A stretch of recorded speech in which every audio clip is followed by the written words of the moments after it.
How would you feel if you contracted HIV from your husband or wife? What would you do? Well, that was the case of Anita and Chris. Anita got married while she was in her final year in the university. Her wedding was the talk of the town because she got married to a politician's son. Getting married to Chris earned Anita some respect from her lecturers and her classmates. It was a picture-perfect marriage. 5 years down the line, Anita had graduated from the university and now had 2 children.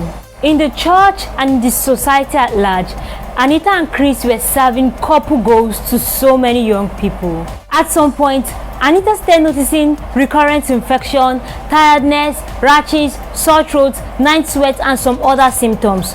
So her doctor decided to carry out HIV tests on her, and only to realize that she was HIV positive. Anita was so surprised. She was faithful to her husband, and she believed that her husband was faithful as well. When she got back home, she decided to comport herself and not to tell her husband yet. She thought it was wise to first go through his phone to be sure that he was also faithful before telling him what she had just discovered from the doctor. After going through her husband's phone, Anita realized that her husband was a chronic cheat. And contrary to the doctor's opinion and advice, Anita decided not to tell her husband that she was HIV positive. She believed that he was also HIV positive and was hiding it from her. Another reason why Anita decided to keep her HIV positive status to herself was because she believed that if she told her husband, he would blame her for giving her HIV. Till date, Anita and her husband still keep their little secret.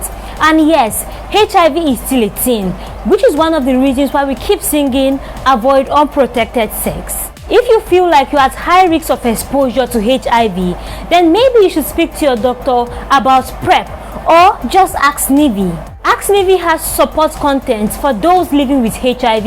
It can recommend a hospital or facility where you could get HIV tests and speak to a doctor about PrEP.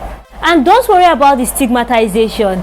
askNivi does not judge. Just click the link in our bio and follow the prompts, and before you know, you'll be having an interesting conversation with askNivi. Thank you.